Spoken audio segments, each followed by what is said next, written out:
D block के अंदर। आज उससे रिलेटेड पहले तो हम उन क्वेश्चंस की बात करेंगे जो फर्स्ट ग्रेड में पूछे गए हैं, और फिर कुछ क्वेश्चन ऐसे होंगे जो अपनी बुकलेट से रिलेटेड होंगे। आज के सारे क्वेश्चंस नॉर्मल क्वेश्चन है, 45 क्वेश्चन है। बिना आराम से, बिना झिझक के सारे क्वेश्चंस के आंसर देंगे। तो अपन स्टार्ट करते हैं क्वेश्चन नंबर 1 से। गुड मॉर्निंग चौहान साहब। हाल में सबसे पहले जो आपकी आरपीएससी हुई फर्स्ट ग्रेड 2013 में, और आपसे ये पूछा गया कि आपको ये बताना है कि सबसे शक्तिशाली मेटेलिक बॉन्ड किस में है। अब हम याद करेंगे कि जो मेटेलिक बॉन्ड होता है वो अयुग्मित इलेक्ट्रॉनों की संख्या पे डिपेंड करता है। वैसे तो सबसे ज़्यादा अयुग्मित इलेक्ट्रॉन मैंगनीज में है, तो इस हिसाब से मेटेलिक बॉन्ड सबसे ज़्यादा स्ट्रॉन्ग मैंगनीज का होना चाहिए।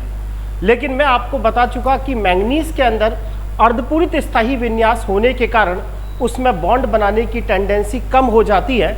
इसीलिए मैंगनीज की बजाय सबसे ज़्यादा मेटेलिक बॉन्ड जो स्ट्रॉन्ग होता है वो आपको पता है किस में होगा।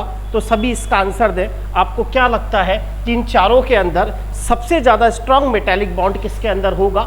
सब लाइव में चैट में आंसर्स देंगे कि सबसे ज़्यादा स्ट्रॉन्ग मेटेलिक बॉन्ड होगा। तो आंसर तुरंत आ जाना चाहिए ऐसे क्वेश्चंस का, तो इतना टाइम नहीं लगना चाहिए सभी का। बताएं। RPSC 2013 first grade strong metallic bond किसके अंदर है? क्या हुआ बेटा, आवाज नहीं आ रही क्या? ठीक है, बिल्कुल सही है। याद करेंगे metallic bond number of unpaired electron पे डिपेंड करता है। वैसे तो सबसे ज़्यादा मेटेलिक बॉन्ड मैंगनीज का स्ट्रॉन्ग होना चाहिए, लेकिन मैंगनीज में अर्धपूरित स्थायी विन्यास होने के कारण उसकी मेटेलिक बॉन्ड बनाने की टेंडेंसी क्रोमियम से कम होती है।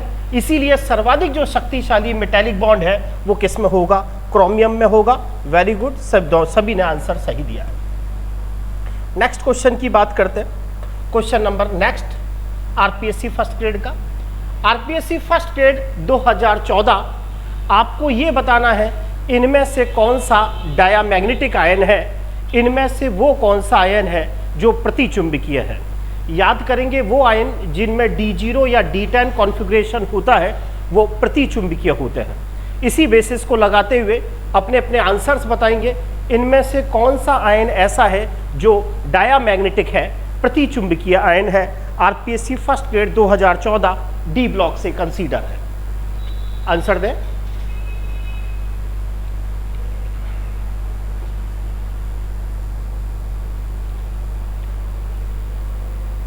याद करेंगे। वैसे तो आप सब निकाल भी सकते हैं और स्पष्ट दिख भी रहा है। मैंने आपसे कहा था इसके बिल्कुल सही चौहान साहब, मैंने आपको कहा था स्कैंडियम +3, टाइटेनियम +4, इनमें D0 कॉन्फ़िगरेशन है। चाहे स्कैंडियम +3 हो, चाहे टाइटेनियम +4 हो, चाहे वेनेडियम +5 हो, चाहे क्रोमियम +6 हो, चाहे मैंगनीज +7 हो, इन सब में D0 कॉन्फ़िगरेशन है। इसी तरीके से कॉपर +1 हो, Ag+1 हो, Au+1 हो, जिंक +2 हो, कैडमियम +2 हो, मरकरी +2 हो, इन सब में D10 कॉन्फ़िगरेशन है। जिनमें D0 D10 कॉन्फ़िगरेशन होता है वो आप सबको पता है डायामैग्नेटिक होते हैं। इसीलिए इसका आंसर क्या आ गया? टाइटेनियम +4। शाबाश बेटा। नेक्स्ट क्वेश्चन का आंसर देंगे। आरपीएससी फर्स्ट ग्रेड 2014 में आपसे डी ब्लॉक का क्वेश्चन पूछा गया। इनमें से वो कौन सा तत्व है जिसका विन्यास N-1 D10 NH2 नहीं है? इसका मतलब आपको इन चारों में से वो एलिमेंट छांटना है जिनमें D में 10 और S में 2 इलेक्ट्रॉन नहीं है। हमें पता है जिंक, कैडमियम, मरकरी, ये 3 एलिमेंट्स ऐसे हैं जिनके अंदर आपको पता है D में 10 इलेक्ट्रॉन और NS में 2 इलेक्ट्रॉन रहते हैं। याद करेंगे कॉपर, Ag, Au, उनमें विन्यास N-1 D10 NS1 है। इसीलिए इसका आंसर आरपीएससी ने क्या माना? सेकंड माना। अगले क्वेश्चन आरपीएससी फर्स्ट ग्रेड 2014, इनमें से वो कौन सा एलिमेंट है जो वेरिएबल ऑक्सीडेशन स्टेट नहीं दिखाता? याद करेंगे 3D सीरीज। 3D सीरीज में हमने 2 एलिमेंट पढ़े थे जो वेरिएबल ऑक्सीडेशन स्टेट नहीं दिखाते। याद करेंगे स्कैंडियम +3 पढ़ा था, याद करेंगे जिंक +2 पढ़ा था। तो इनमें से वो कौन सा एलिमेंट है जो वेरिएबल ऑक्सीडेशन स्टेट नहीं दिखाता? तुरंत अपने दिमाग में आंसर आना चाहिए। कॉपर +1 +2, निकिल +2 +3 +4, टाइटेनियम +2 +3 +4, स्कैंडियम केवल और केवल कौन सी ऑक्सीडेशन स्टेट दिखाता है? +3। सबके आंसर बिल्कुल सही आ रहे हैं, वेरी गुड। नेक्स्ट क्वेश्चन का आंसर खुद देंगे। संक्रमण तत्व के अंदर आपको ये छांटना है कि पहला एलिमेंट तो दूसरी सीरीज का होना चाहिए, दूसरा एलिमेंट तीसरी सीरीज का होना चाहिए, और इनमें तीसरा जो एलिमेंट है वो पहली सीरीज का होना चाहिए। आरपीएससी फर्स्ट ग्रेड 2014 का क्वेश्चन है। संक्रमण तत्वों की क्रम से दूसरी, तीसरी और पहली श्रेणी में उपस्थित तत्वों का समूह है। इस क्वेश्चन का मतलब यह है कि जो पहला एलिमेंट है वो दूसरी सीरीज का होना चाहिए, दूसरा एलिमेंट है वो तीसरी सीरीज का होना चाहिए, और जो तीसरे नंबर का एलिमेंट है वो पहली सीरीज का होना चाहिए। अब देखो इट्रियम तो पहली सीरीज में आता नहीं है, पहली सीरीज स्कैंडियम 21 से जिंक 30 तक, ओरम भी नहीं आता, लैंथेनम भी नहीं आता, सीधी सी बात है, इसका आंसर क्या जाएगा? थर्ड जाएगा। याद करो हमने पढ़ी थी 3D सीरीज, स्कैंडियम 21 से जिंक 30 तक, 4D सीरीज। अब इसने कहा 4D सीरीज इट्रियम, ये पहला एलिमेंट दूसरी सीरीज का है। वोल्फ्रेम याद करें, कॉमा में वो chromium, molybdenum wolfram, chromium comma में वो क्रोमियम आपका 3D series, molybdenum 4D series, wolfram 5D series. उसने कहा ये जो सेकंड नंबर का एलिमेंट है ये आपकी तीसरी सीरीज का होना चाहिए, और तीसरे नंबर का जो एलिमेंट है वो पहली सीरीज का होना चाहिए। ऐसा आपको कौन सा ऑप्शन दिखाई दे रहा है? तो समझ में आ गया होगा सभी को, ऑप्शन थर्ड होगा। अगले क्वेश्चन का आंसर देंगे, सेकंड ग्रेड के अंदर पूछा गया।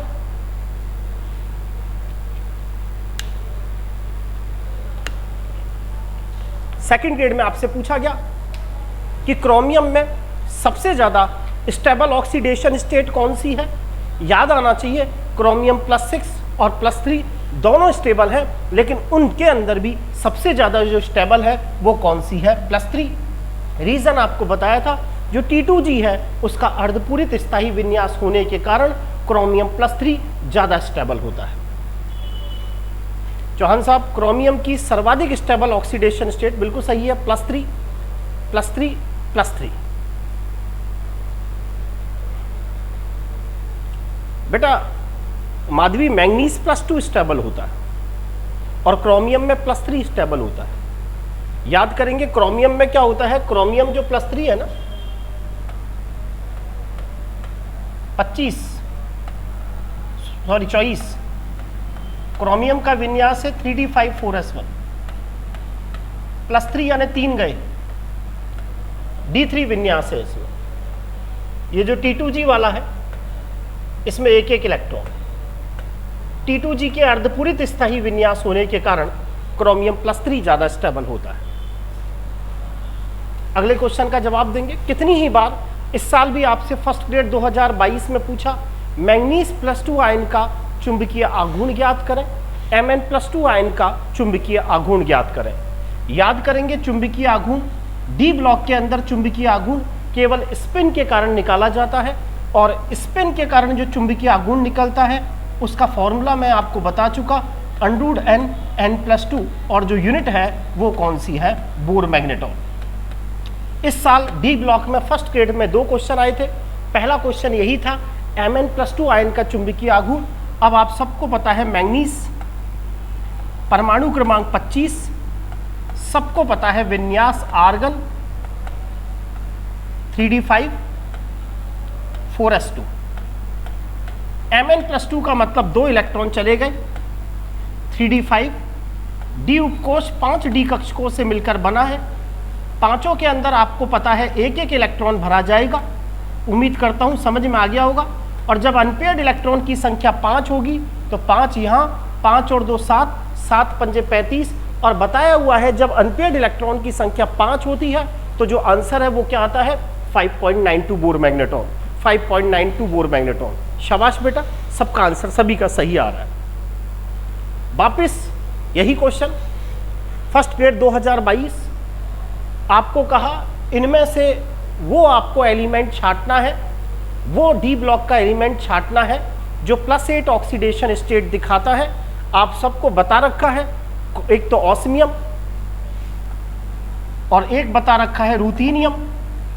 बता रखा है ये दोनों की दोनों कौन सी ऑक्सीडेशन स्टेट दिखाते हैं, +8। सर ये ऑस्मियम और रूथीनियम किस में आता है, ये फेरस परिवार में आता है, फेरस। आयरन 3D सीरीज का, रस रूथीनियम 4D सीरीज का, ऑस्मियम 5D सीरीज का है। तो अधोलिखित संक्रमण तत्वों में से वो कौन सा एलिमेंट है जो +8 ऑक्सीडेशन स्टेट तक दिखाते हैं, तो समझ में आ गया होगा, ऑस्मियम और साथ में कौन सा है, रूथीनियम। हाल में ही ये क्वेश्चन जो है वो आपके अभी हाल में सेकंड ग्रेड संस्कृत डिपार्टमेंट में आया। अब देखिए, मैं आपको रिडॉक्स जब पढ़ाया था तो उसके अंदर मैं आपको अलग अलग चीज़ें बता चुका। जब शुरू में हमने बेसिक स्टार्ट किया था तो उसको थोड़ा सा आज घर जाकर देखेंगे। और उसके अंदर मैंने आपको कहा था कि जो पोटेशियम परमैंगनेट होता है वो ऑक्सीकारक का काम करता है। पोटेशियम परमैंगनेट ऑक्सीकारक का काम करता है। थोड़ा सा रिवाइज करेंगे, याद आएगा।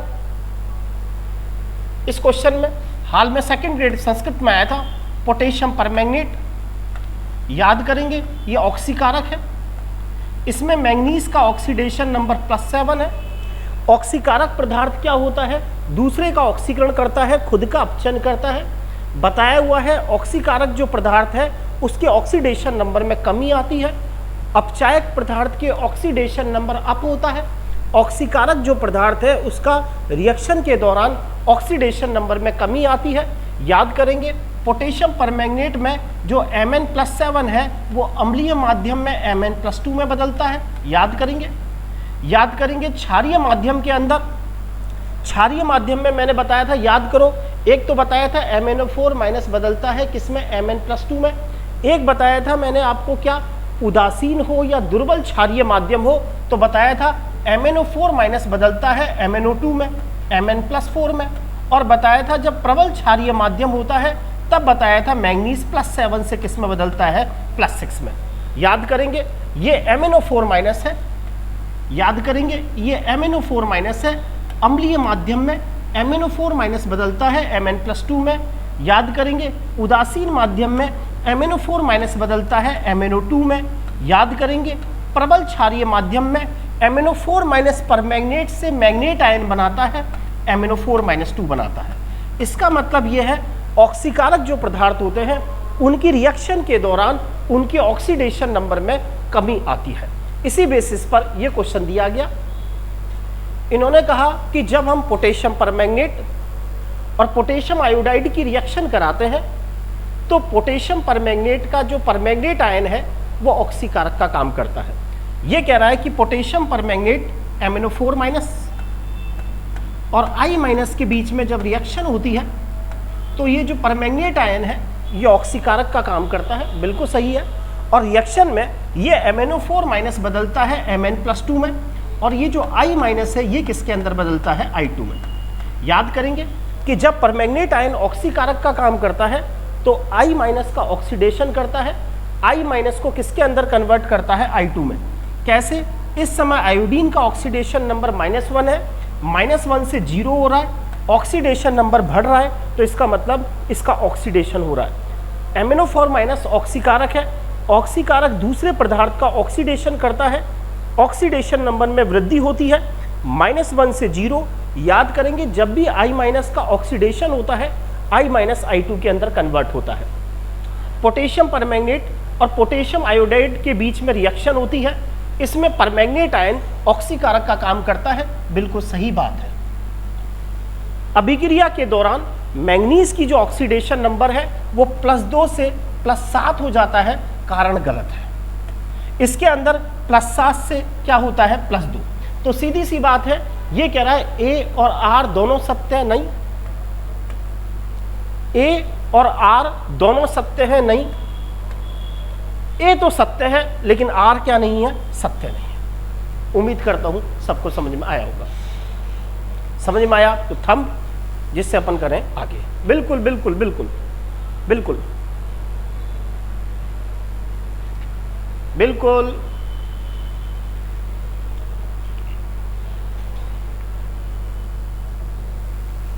बिल्कुल। ये जो क्वेश्चंस थे ये अभी तक हमारे आरपीएससी ने second grade, first grade, Sanskrit department, जितने भी डिपार्टमेंट्स होते हैं उनके अंदर अभी तक ये क्वेश्चंस पूछे हैं। अब कुछ क्वेश्चंस ऐसे हैं जो प्रीवियस नीट के एग्जाम्स में आए हैं और उम्मीद करता हूं उन क्वेश्चंस के आंसर सब आप अच्छे से देंगे। तो क्वेश्चन नंबर 1, वापिस फर्स्ट ग्रेड का क्वेश्चन, नायोबियम का इलेक्ट्रॉनिक विन्यास होगा। ये क्वेश्चन आपसे फर्स्ट ग्रेड में पूछा जा चुका।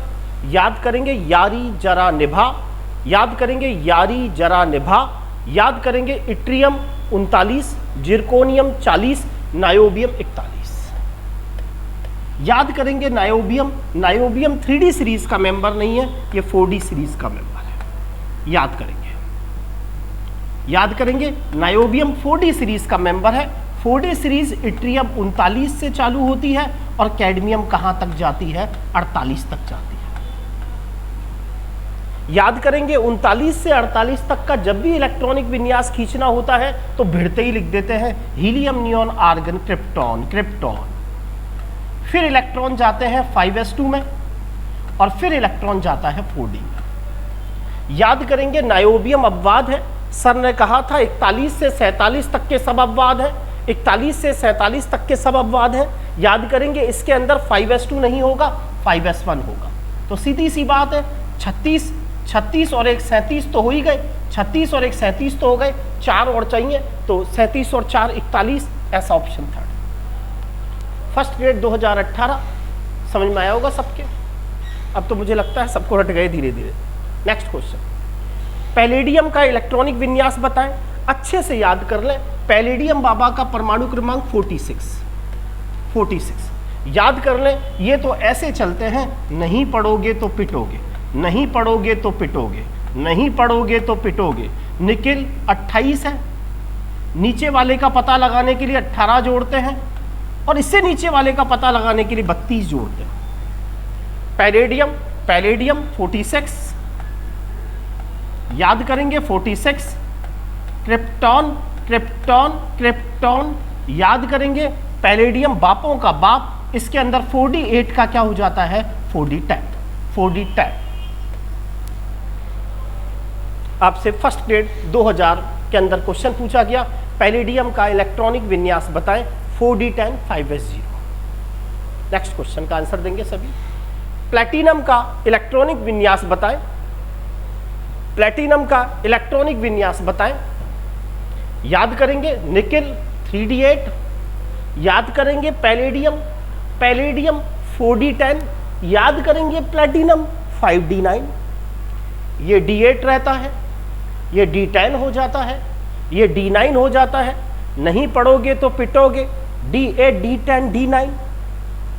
D9 वाला एक ही ऑप्शन है और वो आपका फर्स्ट नंबर का ऑप्शन है। चेक भी कर लेंगे, जीनोन के पास 54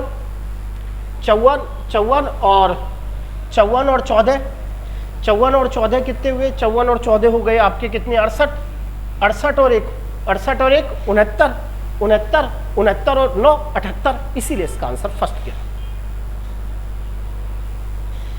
उम्मीद करता हूं सारे क्वेश्चंस आपके समझ में आ रहे होंगे। एक बार आ रहे हैं तो थंब मार दें, जिससे लगे कि हाँ आपको सब आ रहा है, धीरे धीरे समझ में आ रहा है।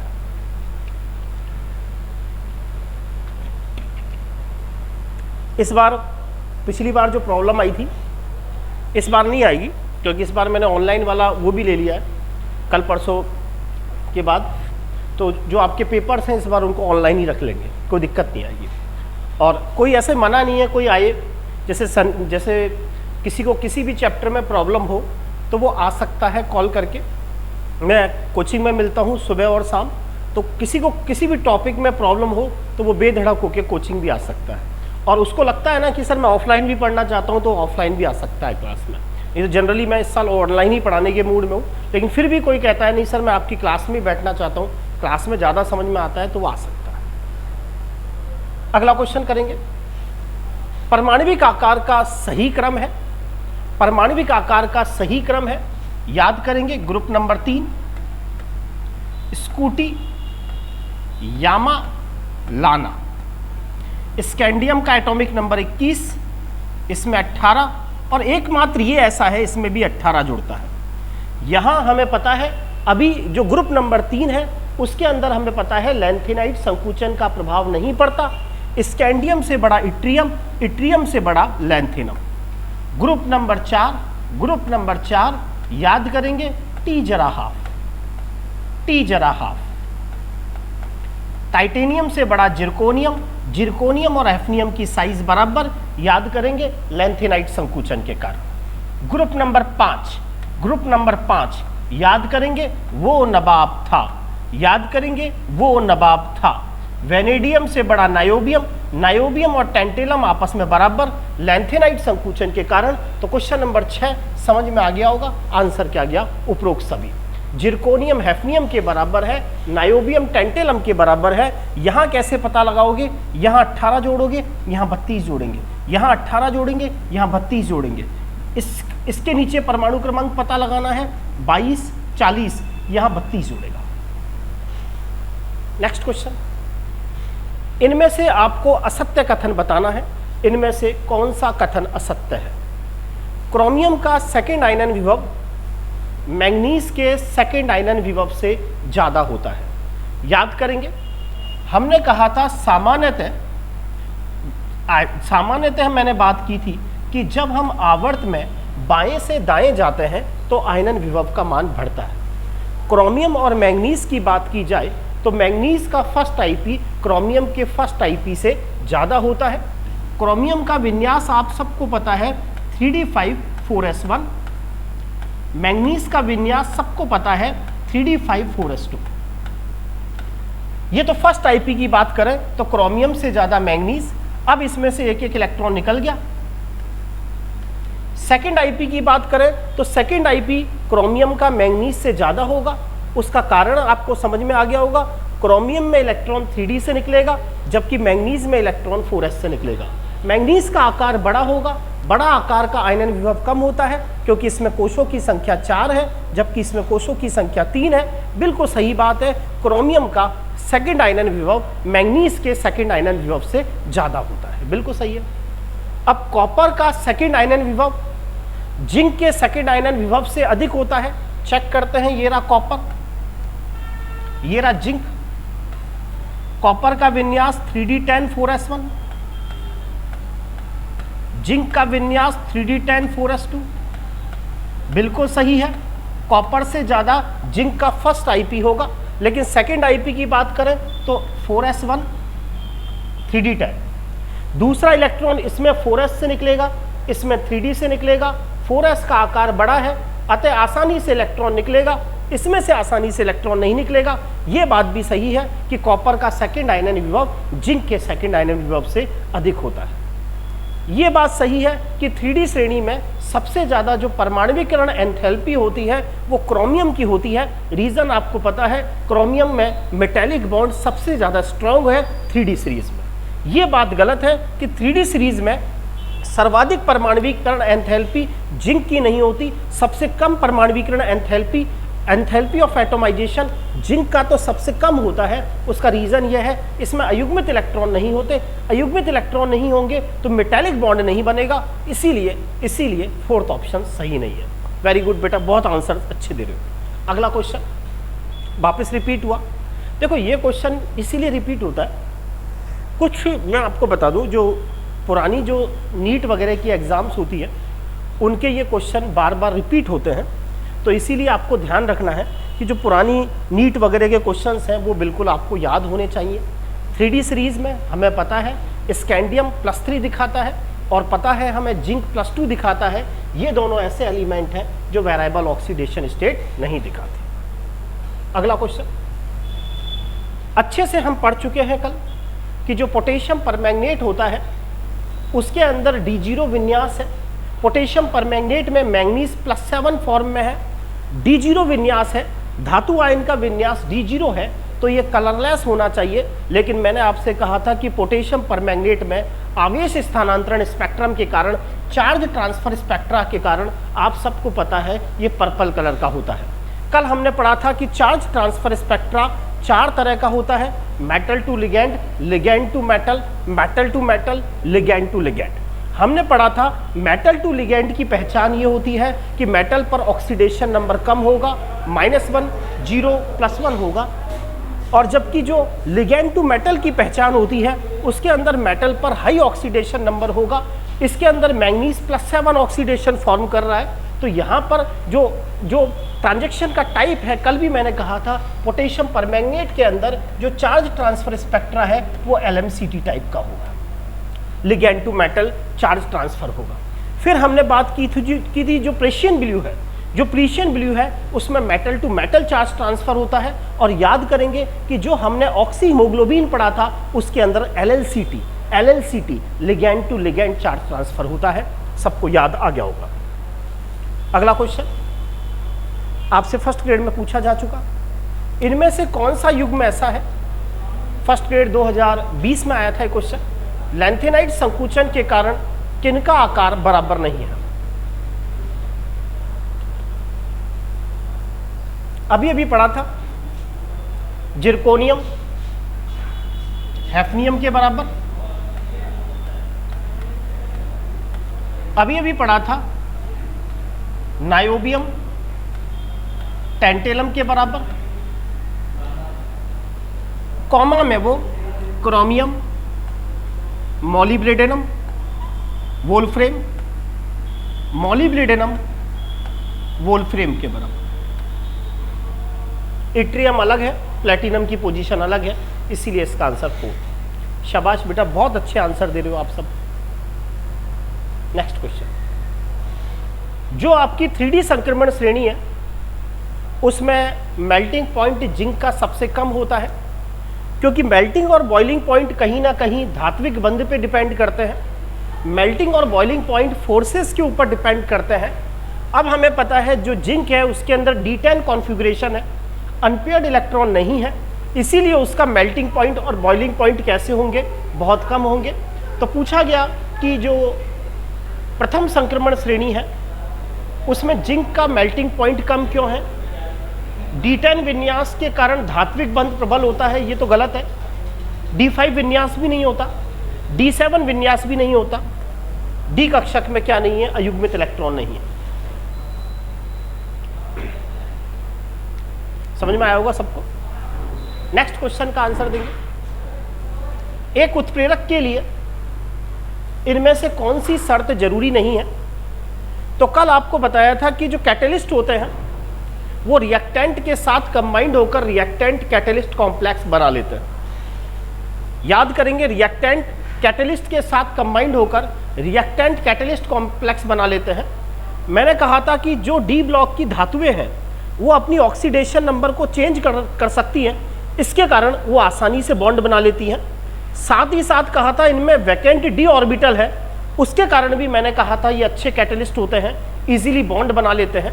बताया था, तीसरा पॉइंट बताया था, इनका सरफेस एरिया ज़्यादा होता है, इनकी सतह पर फ्री बैलेंसी पाई जाती है, उसके कारण रिएक्टेंट इनके ऊपर चिपक जाते हैं। समझ में आ गया होगा, इसीलिए इसका आंसर क्या गया, उच्च आयनन विभव। ऐसी कोई प्रॉबिलिटी नहीं है, शेष तीनों है। समझ में आ गया होगा। नेक्स्ट क्वेश्चन का जवाब देंगे। कॉन्टैक्ट प्रोसेस याद करेंगे, चौहान साहब बिल्कुल सही है। कॉन्टैक्ट प्रोसेस याद करेंगे।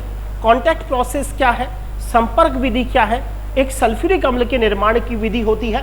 H2SO4 का फॉर्मेशन जिस विधि से होता है उसे कॉन्टैक्ट प्रोसेस कहते हैं। और कॉन्टैक्ट प्रोसेस के अंदर मैंने आपको बताया था एक कैटेलिस्ट काम आता है जिसका नाम क्या है, V2O5, जिसको वैनेडियम पेंटाऑक्साइड कहते हैं। बिल्कुल सही, बिल्कुल सही। नेक्स्ट क्वेश्चन, निम्नलिखित में से वो कौन सा पेयर है जो सेकंड ट्रांजिशन सीरीज से रिलेशन रखता है। आपको यह बताना है इनमें से वो कौन सा तत्व है जो आपकी 4D संक्रमण सीरीज का है।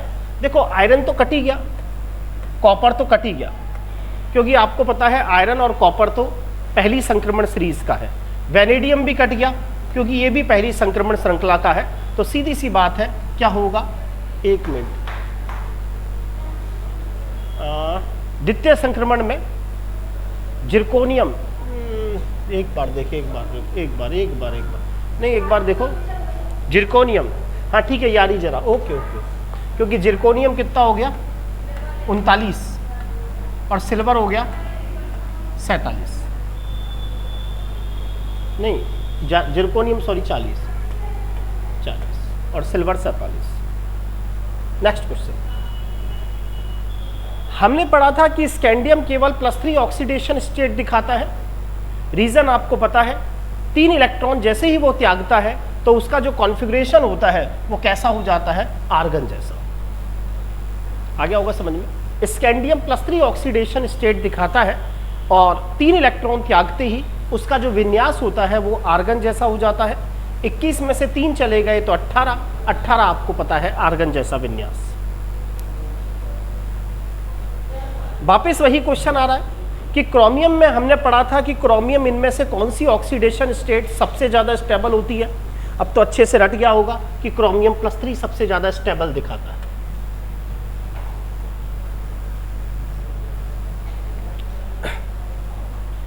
कल हमने बात की थी जब मैंने ऑक्सीडेशन स्टेट पढ़ी थी और बताया था ये जो डी ब्लॉक के धातु आयन है, जब इनके ऊपर लो ऑक्सीडेशन स्टेट होती है, जैसे Mn+2 जब लो ऑक्सीडेशन स्टेट होती है तब तो ये इलेक्ट्रॉन त्यागेंगे क्योंकि Mn+2 साइज में बड़ा है। लेकिन जो Mn+7 है आपको पता है साइज में छोटा है और याद करेंगे इसके पास खाली कक्षक उपलब्ध है। याद करेंगे कि जब लो ऑक्सीडेशन स्टेट होती है इनकी तब तो ये इलेक्ट्रॉन लॉस करते हैं और कौन सा बॉन्ड बनाते हैं, आयनिक बॉन्ड बनाते हैं। और जब हाई ऑक्सीडेशन स्टेट इनकी होती है तो या तो ये कोऑर्डिनेट बॉन्ड बनाते हैं या कोवलेंट बॉन्ड बनाते हैं। इसीलिए जो इसका आंसर है वो सेकंड होगा। संक्रमण धातु आयन अपनी लो ऑक्सीडेशन स्टेट के अंदर आयनिक बॉन्ड और उच्च ऑक्सीडेशन स्टेट में कोवलेंट या कोऑर्डिनेट बॉन्ड बनाते हैं। कोऑर्डिनेट बॉन्ड एक तरह से कोवलेंट बॉन्ड का ही टाइप होता है। नेक्स्ट क्वेश्चन, मैंगनीज की सर्वाधिक स्थायी ऑक्सीडेशन स्टेट कौन सी है? तो स्पष्ट इसमें कॉन्फ़िगरेशन भी दिखा रखा है, D3, D4, D1 और मैंगनीज +2 ज़्यादा स्टेबल इसीलिए है क्योंकि मैंगनीज +2 में 3D5 कॉन्फ़िगरेशन है। D5 अर्धपूरित स्थायी विन्यास है और अर्धपूरित स्थायी विन्यास होने के कारण मैंगनीज +2 ज़्यादा स्टेबल होगा। क्रोमियम +3 और मैंगनीज +2 ज़्यादा स्टेबल होगा। अगला क्वेश्चन, एक संक्रमण धातु है जिसका विन्यास D7 है तो उसकी अनुचुंबकीय सुग्राहिता होगी। अनुचुंबकीय सुग्राहिता का मतलब चुंबकीय आघूर्ण होगा। मुझे चुंबकीय आघूर्ण निकालना है। यूनिट बोर मैग्नेटॉन से पता चल रही है D7।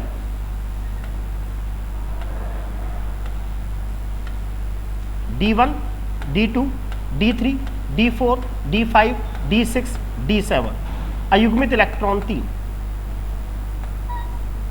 √n+2। जब अयुग्मित इलेक्ट्रॉन 3 होते हैं तो 3 के आसपास आंसर 3.87 बोर मैग्नेटॉन।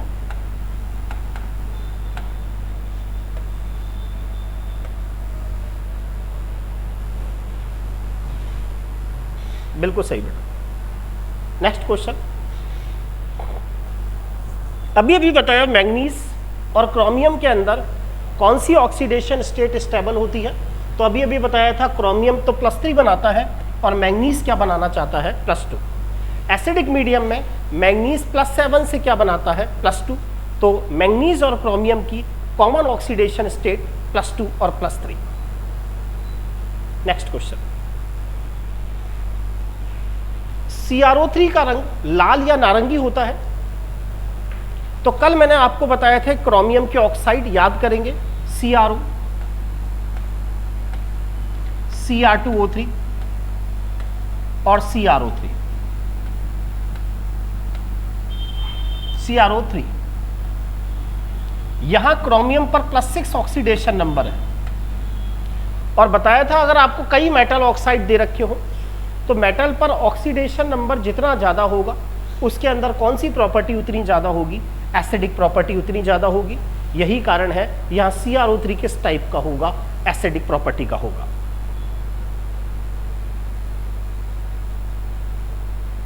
समझ में आ रहा है बेटा? अगर समझ में आ रहा है तो थंब मारे एक बार। गर्मी भयंकर है बेटा, आज तो बहुत भयंकर गर्मी है। और हमारे यहाँ तो क्या ये ऑनलाइन में तो इतनी गर्मी लगती है आप सोच नहीं सकते।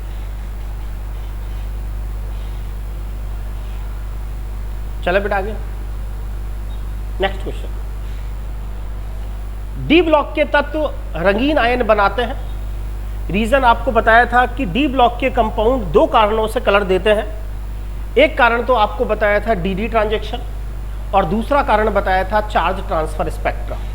तो समझ में आ गया होगा, अब तो आपको रट गए मुझे ऐसा लगता है कि डी ब्लॉक के आयन्स इसीलिए कलर दिखाते हैं क्योंकि इनमें डी ट्रांजैक्शन होता है और जो दृश्य क्षेत्र के अंतर्गत आता है। शाबाश बेटा। इनमें से वो कौन सी संक्रमण धातु है जिसका इलेक्ट्रॉनिक विन्यास देखकर आपको पता चलता है कि ये हाईएस्ट ऑक्सीडेशन स्टेट दिखाएगा।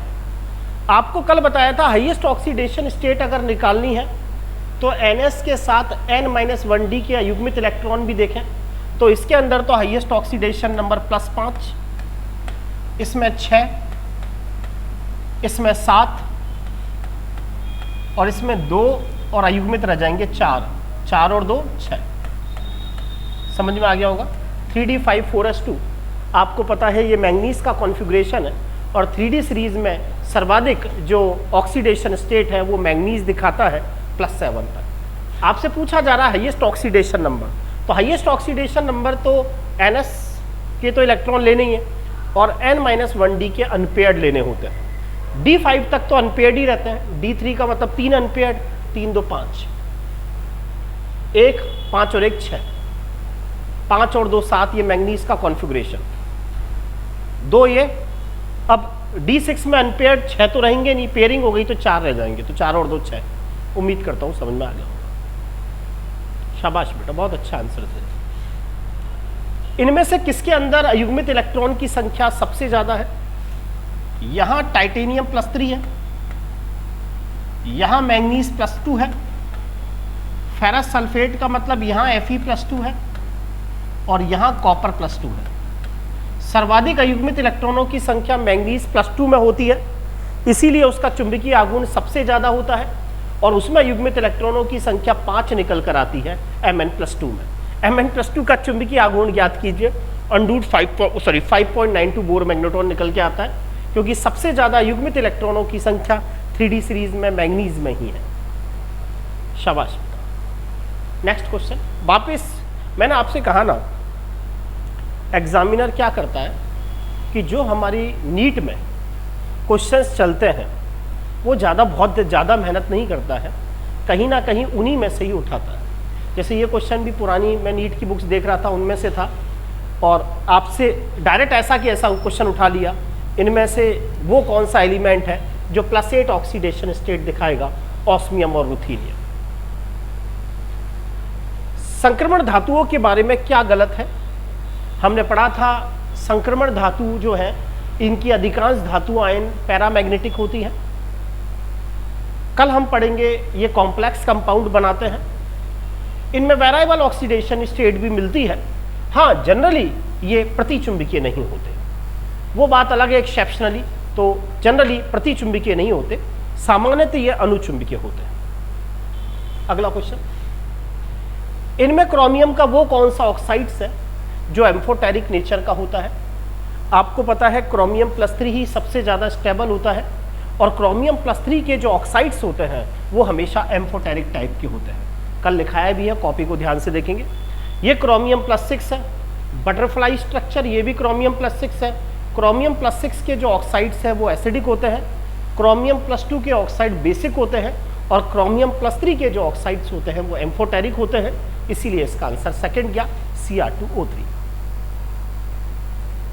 यदि Xn+ का चुंबकीय आघूर्ण अंडूड 24 बोर मैग्नेट्रॉन है तो अयुग्मित इलेक्ट्रॉनों की संख्या तथा n का मान क्रम से होगा। देखिए, अगर √24 है, √24 का मतलब ये हो गया, ये कह रहा है कि परमाणु क्रमांक 26, परमाणु क्रमांक 26 किसका है? आयरन। आयरन। अब यहां पर ये कह रहा है कि इसमें अयुग्मित इलेक्ट्रॉनों की संख्या √24 का मतलब ये हुआ अंडूड n+2 बोर मैग्नेट्रॉन। ऑप्शन लगा के देखें, अगर मैं युग्मित इलेक्ट्रॉनों की संख्या 4 रखता हूं तो 4 और 4 + 2 24। इसका मतलब जब अयुग्मित इलेक्ट्रॉनों की संख्या 4 होती है ना तब √24 आता है, तो ये तो वैसे ही गलत हो गया। तो ये भी ठीक है, युग्मित इलेक्ट्रॉन 4 4 4। अब ये कहता है कि इस Fe के ऊपर कितना चार्ज रखें हम ताकि इसमें युग्मित इलेक्ट्रॉन की संख्या 4 रहे। तो मैं डायरेक्ट बता देता हूं Fe+2। Fe+2 का कॉन्फ़िगरेशन होता है 3d6 और 3d6 विन्यास में आपको पता है अयुग्मित इलेक्ट्रॉनों की संख्या कितनी मिलेगी, 4 मिलेगी। समझ में आ गया होगा क्वेश्चन, उम्मीद करता हूं समझ में आ गया होगा। बिल्कुल सही, बिल्कुल सही, उम्मीद करता हूं समझ में आ गया होगा। यहां ये क्वेश्चन ये है कि एक मेटल है X Fe, उसके ऊपर हम यहां क्या प्लस चार्ज रखें ताकि उसमें अयुग्मित इलेक्ट्रॉनों की संख्या 4 आ जाए। तो Fe+2 वाली जो फॉर्म होती है उसमें ही अयुग्मित इलेक्ट्रॉनों की संख्या कितनी होती है, 4 होती है। विपिन Fe+3 लगाओगे तो फिर तो अयुग्मित इलेक्ट्रॉनों की संख्या 5 रह जाएगी बेटा। तो फिर तो ये √24 थोड़ी, फिर तो ये रूट कितना पहुंच जाएगा, 5 और 2 7, √35 पहुंच जाएगा। लाइव वालों को बेटा समझ में आ रहा है? समझ में आ रहा है तो एक बार थंब मारें जिससे फिर अपन आगे चलें। सभी लोग थंब मारें।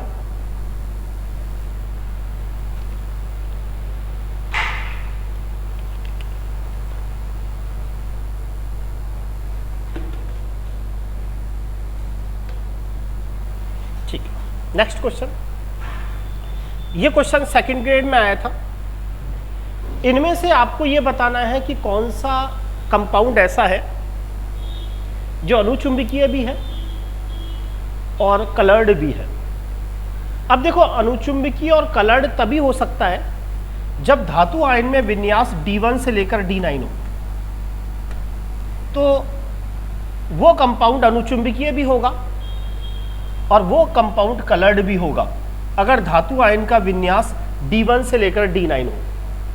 अब हम पहले ही पढ़ चुके हैं कि जो पोटेशियम डाइक्रोमेट है इसमें क्रोमियम +6 फॉर्म में मिलता है और क्रोमियम +6 में तो D0 विन्यास है। D0 विन्यास होने के कारण ये प्रतिचुंबकीय हो जाएगा। वो बात अलग है कि चार्ज ट्रांसफर स्पेक्ट्रा के कारण रंग दिखाता है। मैं डायरेक्ट बताता हूँ, तीसरे ऑप्शन को देखें, वैनेडियम ऑक्सा सल्फाइड है। यहाँ SO4-2 है, O पर -2 चार्ज होता है तो ऑटोमेटिक वैनेडियम पर +4 आएगा। जितना नेगेटिव चार्ज होगा उतना ही पॉजिटिव चार्ज होगा। उस स्थिति में ये कंपाउंड उदासीन बनेगा। इसका मतलब वैनेडियम +4 फॉर्म में है। वैनेडियम का परमाणु क्रमांक है स्कैंडियम टाइटेनियम वैनेडियम 23। विन्यास होगा आर्गन 4s2 और 3d3। 2 और 2 4, 1 चला गया। इसीलिए इसका आंसर थर्ड इसीलिए बनाए क्योंकि इसके अंदर अयुग्मित इलेक्ट्रॉनों की संख्या 1 निकलेगी और जिसमें अयुग्मित इलेक्ट्रॉनों की संख्या 1 निकलती है, D1 से लेकर D9 तक का विन्यास होता है, वो अनुचुंबकीय और कलर्ड होते हैं। इसके अंदर अगर आप देखोगे तो देखो क्या है, टाइटेनियम पर कितना चार्ज निकलेगा, 2 अमोनियम पर +2, 6 क्लोरीन पर -6, ऑटोमेटिक टाइटेनियम +4। टाइटेनियम +4 में D0 विन्यास है। यहां देखोगे तो 4 CN पर -4, 3 पोटेशियम पर +3, कॉपर पर +1। कॉपर +1 आप सबको पता है D10 विन्यास होता है। तो उम्मीद करता हूं समझ में आ गया होगा इसका आंसर थर्ड क्यों हो गया।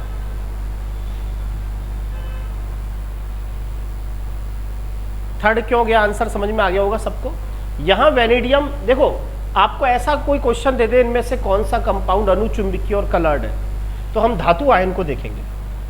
अगर धातु आयन D1 से लेकर D9 तक का विन्यास रखता है तब तो वो अनुचुंबकीय और कलर्ड होगा।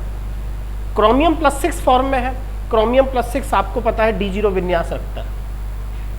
यहाँ अमोनिया नहीं, अमोनियम है। 1 अमोनियम पर +1, 2 अमोनियम पर +2, 6 क्लोरीन पर -6, ऑटोमेटिक टाइटेनियम पर +4 ऑक्सीडेशन नंबर आएगा। O-2, SO4-2, automatic vanadium +4, vanadium +4 में एक अयुग्मित इलेक्ट्रॉन है। यहाँ कॉपर +1 फॉर्म में है, कॉपर +1 D10 होता है। उम्मीद करता हूँ क्वेश्चन समझ में आया होगा सबके। एक बार सभी लोग बता दें, ये आपसे आरपीएससी सेकंड ग्रेड 2011 में पूछा था क्वेश्चन। थंब मारे बेटा एक बार।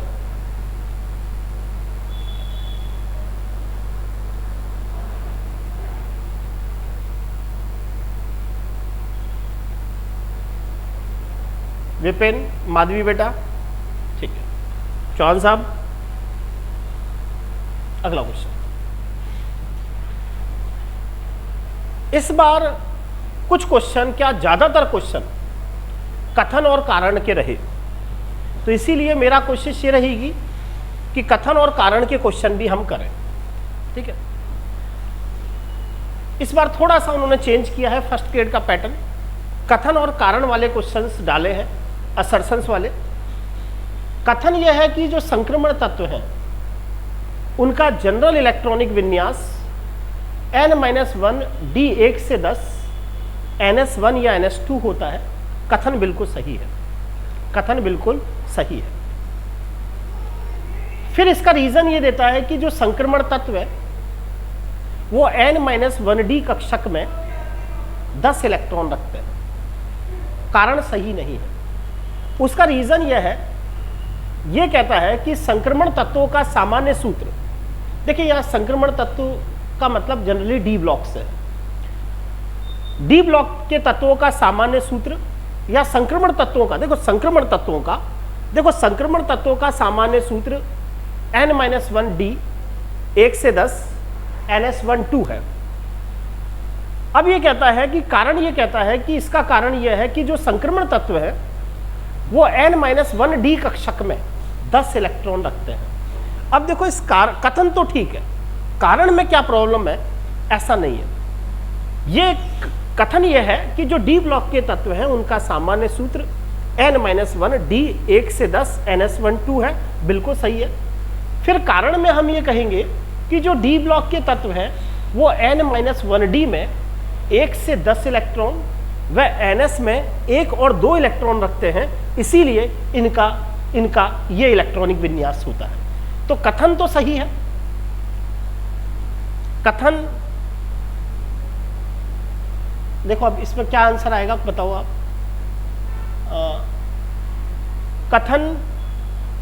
कथन सत्य है। देखो कथन और कारण दोनों सत्य हैं, गलत। कथन और कारण दोनों सत्य हैं। कथन सत्य है लेकिन कारण कैसा है, असत्य है। देखो एक बार, सही है क्या, सही है क्या बेटा, एक बार देखो चेक करो। संक्रमण तत्वों का सामान्य इलेक्ट्रॉनिक विन्यास n-1 d 1 से 10 ns1 होता है। सही कारण यह आएगा कि जो n-1 d कक्षक है उनमें 1 से 10 इलेक्ट्रॉन रहते हैं और ns में 1 और 2 इलेक्ट्रॉन रहते हैं, इसीलिए कथन तो सही है लेकिन कारण सही नहीं है। अगले क्वेश्चन का आप आंसर देंगे। जिंक, कैडमियम, मरकरी संक्रमण तत्व है। गोला लगाएंगे। जिंक, कैडमियम और मरकरी हमने पढ़ा था डी ब्लॉक के तत्व हैं लेकिन संक्रमण तत्व नहीं। तो पहली बात तो कथन ही सही नहीं है। अब छाटो, ये तो हो नहीं सकता, ये भी नहीं हो सकता, ये भी नहीं हो सकता, ये भी नहीं हो सकता, चौथा ही जाएगा। अब देखें, जिंक, कैडमियम, मरकरी संक्रमण तत्व है, गलत है। Zinc, cadmium, mercury D block के तत्व हैं लेकिन संक्रमण तत्व नहीं। अब ये कहता है कारण, जिंक, कैडमियम, मरकरी में भाइतम कोश पूर्ण पूरित है, ये बात भी गलत है। अगर मैं जिंक का कॉन्फ़िगरेशन देखूं तो जिंक का कॉन्फ़िगरेशन है 3d10 4s2। Zinc, cadmium, mercury में ये जो बाह्य कोश है, बाह्य कोश चौथे कोश से मतलब है, बाह्य कोश पूरा भरा हुआ नहीं है। बाह्य कोश में तो केवल 2 ही इलेक्ट्रॉन है। इनके अंदर जो अंदर वाला कोश है n-1 d कोश है वो पूर्ण भरा हुआ है, इसीलिए कथन भी गलत है और कारण भी गलत है। यहां ऐसा लिखा हुआ होना चाहिए था, zinc, cadmium, mercury D block के तत्व है लेकिन संक्रमण तत्व नहीं। कारण लिखा हुआ होना चाहिए था, जिंक, कैडमियम, मरकरी में n-1 d उपांत्य कोश पूर्ण भरा हुआ रहता है। उम्मीद करता हूं समझ में आया होगा। आया तो एक बार थंब मारे सब लोग। थोड़े से ये क्वेश्चन आपको घुमाएंगे, कॉम्प्लिकेटेड होंगे, लेकिन हमें इनकी प्रैक्टिस करनी ही पड़ेगी क्योंकि इस साल ऐसे क्वेश्चंस आए हैं। ठीक है, अगले क्वेश्चन का आप आंसर देंगे। Cu प्लस क्यूप्रस बोलते हैं Cu प्लस। क्यूप्रस का मैं लिख देता हूं, कॉन्फ़िगरेशन होता है D10। क्यूप्रस लवण प्रति चुंबकीय है, बिल्कुल सही है। क्यूप्रस के जो आयंस हैं, क्यूप्रस के जो सॉल्ट है वो प्रति चुंबकीय होते हैं, और इसका रीजन यही होगा कि इनके अंदर जो डी कक्षक है उसके अंदर एक भी अयुग्मित इलेक्ट्रॉन नहीं होगा। उसका रीजन यह है कि जो Cu प्लस है, Cu+2 आयन है, उसके अंदर जो ये D है, ये जो D है, इन D में सारे के सारे इलेक्ट्रॉन कैसे होते हैं? युग्मित होते हैं। तो इसने कहा क्यूप्रस लवण प्रति चुंबकीय है, बिल्कुल है। क्यूप्रस आयन में सभी D इलेक्ट्रॉन युग्मित होते हैं, और देखो बात भी सही है, कथन भी सही है, कारण भी सही है, और कारण कथन का सही स्पष्टीकरण है कि जो क्यूप्रस आयन है उसमें सभी डी कक्षक पूर्ण भरे हुए रहते हैं, इसीलिए ये प्रतिचुंबकीय होता है। एक बार बताएं, ऐसे क्वेश्चंस समझ में आ रहे हैं नहीं आ रहे बेटा? रीना, चौहान साहब, समझ में आ रहे नहीं आ रहे? इनमें हमें थोड़ा सा सोचना पड़ेगा। देखो, क्यूप्रस लवण प्रतिचुंबकीय है, ये चौथा तो वैसे ही गलत हो गया। इसका कारण क्या है? दो तरीके से बोल सकता था, सभी डी इलेक्ट्रॉन युग्मित होते हैं, ये भी सही है, और ये भी बोल सकता था वो कि इसमें एक भी अयुग्मित इलेक्ट्रॉन नहीं है। नेक्स्ट क्वेश्चन का आंसर देंगे। जिरकोनियम और हैफनियम, इनकी परमाणविक त्रिज्या समान होती है, याद करेंगे, T जरा हाफ। Group number 4। अब स्टेटमेंट को ध्यान से पढ़ेंगे। जिरकोनियम और हैफनियम की साइज बराबर है, बिल्कुल सही है। जिरकोनियम और हैफनियम एक ही वर्ग में आते हैं, बिल्कुल सही है, दोनों स्टेटमेंट सही है। जिरकोनियम और हैफनियम ग्रुप नंबर 4 में आते हैं, बिल्कुल सही है। कथन भी सही है, कारण भी सही है, लेकिन कारण कथन का सही स्पष्टीकरण नहीं करता। जिरकोनियम और हैफनियम की साइज लैंथेनाइट संकुचन के कारण समान होती है। अब इसने एक स्टेटमेंट दिया है, जिरकोनियम और हैफनियम इनकी परमाणविक त्रिज्या समान होती है, बिल्कुल सही, बिल्कुल सही है, बिल्कुल सही है। जिरकोनियम और हैफनियम समान वर्ग में रहते हैं, बिल्कुल सही है। कथन भी सही है, कारण भी सही है, लेकिन क्या कारण कथन का सही स्पष्टीकरण है? क्या इस स्टेटमेंट का रीजन क्या है? इस स्टेटमेंट का रीजन यह है कि एक ही ग्रुप में रहते हैं, ऐसे तो ये भी एक ही ग्रुप में रहते हैं। इसका सही रीजन क्या है? जिरकोनियम और हैफनियम की सही साइज क्या है? रीजन क्या जाएगा? लैंथेनाइट संकुचन के कारण। यहां लिखा होना चाहिए था, जिरकोनियम व हैफनियम लैंथेनाइट संकुचन के कारण समान साइज के होते हैं। वर्ग में समान, एक ही वर्ग में ये कारण थोड़ी है, एक ही वर्ग में तो ये भी है। अरे आया क्या समझ में कुछ? अरे आया नहीं आया मेरे भाई? थंब मारो भाई, थंब मारो, थंब। वैसे तो तुम, ये तो है नहीं कि सर का प्रचार विचार तो करते हो नहीं, कम से कम। ठीक है, चलो, है ना। Next question. पोटेशियम परमैंगनेट गुलाबी रंग का है, बिल्कुल सही है। पोटेशियम परमैंगनेट में ऐसा गुलाबी रंग इसीलिए होता है, रीजन दे रहा है कि इसमें चार्ज ट्रांसफर स्पेक्ट्रा पाया जाता है। कथन भी सही है, कारण भी सही है, और कारण कथन का क्या है? सही स्पष्टीकरण है। हमने पढ़ा था ligand to metal charge transfer.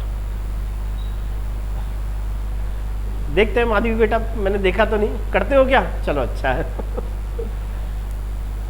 Thank you बेटा, थैंक यू। देखो, आप करोगे तो हमारा भी नाम होता है, ठीक है। अगला क्वेश्चन देखो, ये इस तरह के क्वेश्चंस आए तो बड़ा अच्छा रहता है। ये तभी बिल्कुल आएंगे होंगे क्वेश्चन जब हमारे दिमाग में सारी चीजें रटी हुई हैं। बिल्कुल सही है क्वेश्चन भी, स्टेटमेंट कि संक्रमण तत्व वेरिएबल ऑक्सीडेशन स्टेट दिखाते हैं। रीजन ये है कि जो NS है और N-1D है, इनका एनर्जी लेवल लगभग कैसा होता है? समान। तो कारण भी ठीक है, कथन भी ठीक है, और कारण कथन का सही स्पष्टीकरण है। Next question. मैंगनीज का गलनांक आयरन से कम है, पढ़ा था हमने, याद करेंगे, इस तरह से बताया था मैंने ग्राफ, क्रोमियम, मैंगनीज, आयरन। पढ़ा था कि मैंगनीज का गलनांक आयरन से कम है, ठीक है। मैंगनीज में परमाणविक अवस्था में आयरन की अपेक्षा अयुग्मित इलेक्ट्रॉन की संख्या कम है। अरे मैंगनीज तो 3d5 4s2, इसमें तो अयुग्मित इलेक्ट्रॉन 5 है। आयरन 3d6 4s2, इसमें तो अयुग्मित इलेक्ट्रॉन 4 ही है। तो मैंगनीज का गलनांक आयरन से कम है, ठीक है। मैंगनीज में परमाणविक अवस्था में Fe की अपेक्षा अयुग्मित इलेक्ट्रॉन की संख्या कम है, कारण ही गलत है, तो स्पष्टीकरण की तो बात ही अलग है। तो कथन तो सही है, लेकिन कारण, कथन सही है लेकिन जो कारण है वो क्या नहीं है, सही नहीं। और कारण आपको पता है क्या आएगा कि इसमें D5 अर्धपूरित स्थायी विन्यास होने के कारण इसमें बॉन्डिंग बनाने की टेंडेंसी कम होती है, इसका रीजन ये आएगा। नेक्स्ट क्वेश्चन, D7 इलेक्ट्रॉनिक विन्यास का चुंबकीय आघूर्ण D2 विन्यास से अधिक है। D7 इलेक्ट्रॉनिक विन्यास का चुंबकीय आघूर्ण, बिल्कुल D7 में युग्मित इलेक्ट्रॉन की संख्या 3 है और D2 विन्यास में युग्मित इलेक्ट्रॉन की संख्या 2 है। बिल्कुल सही है कि D7 जिसका विन्यास है उसका जो चुंबकीय आघूर्ण है वो 3.87 निकलेगा और D2 वाले का चुंबकीय आघूर्ण 2.84 बोर मैग्नेटॉन निकलेगा। बिल्कुल सही है। D7 में D2 से अधिक इलेक्ट्रॉन है, ध्यान से लाइन को पढ़ना। D7 में D2 से अधिक इलेक्ट्रॉन है, अरे ऐसा थोड़ी है, अयुग्मित इलेक्ट्रॉन लिखना चाहिए था कि D7 में D2 से अधिक अयुग्मित इलेक्ट्रॉन है, तब तो बात चलती। इसने लिख दिया कि D7 में D2 से अधिक इलेक्ट्रॉन है। अरे D7 वाले में तो इलेक्ट्रॉन ज्यादा है, D2 वाले में तो इलेक्ट्रॉन कम है, तो सही है D7 में D2 से अधिक इलेक्ट्रॉन है। देखो कथन भी सही है, कारण भी सही है, समझ में आ रही है बात। D7 का मैग्नेटिक मूवमेंट D2 से ज्यादा है, ठीक है, मान लिया। और सही कारण यह होता कि इसमें युग्मित इलेक्ट्रॉन की संख्या 3 है और इसमें युग्मित इलेक्ट्रॉन की संख्या 2 है। इसने तो ये लिख दिया कि जो D7 है उसमें D2 से अधिक इलेक्ट्रॉन है, तो कथन भी सही है, कारण भी सही है, लेकिन कारण कथन का क्या नहीं है, सही स्पष्टीकरण नहीं है। D7 में D2 से अधिक इलेक्ट्रॉन है, बात तो सही है, D7 वाले में अधिक इलेक्ट्रॉन है, लेकिन कारण ये लिखना चाहिए था कि D7 में D2 से अधिक अयुग्मित इलेक्ट्रॉन है। अयुग्मित खा गया, इसीलिए इसका कथन और कारण दोनों सही है, लेकिन कारण कथन का सही स्पष्टीकरण नहीं है। क्या हुआ बेटा? D7 में D2 से अधिक इलेक्ट्रॉन है, सही है। यह लिखना चाहिए था D7 में D2 से अधिक अयुग्मित इलेक्ट्रॉन है, तब हम कहते हैं कि कारण कथन की सही व्याख्या करता है। एक बार बता दें, आज के सारे क्वेश्चन समझ में आए तो अपन कल जो स्टार्ट करेंगे, और किसी क्वेश्चन में हो तो कोई दिक्कत नहीं, अपन चेक कर लेंगे। मेरे हिसाब से सारे क्वेश्चन सही हैं, और फिर भी कोई क्वेश्चन होगा तो अपन देख लेंगे। तो अपन आगे कल बात करेंगे, और कल से हम कोऑर्डिनेशन कंपाउंड और संकुल यौगिक स्टार्ट करेंगे। ठीक है, थैंक यू आज के लिए।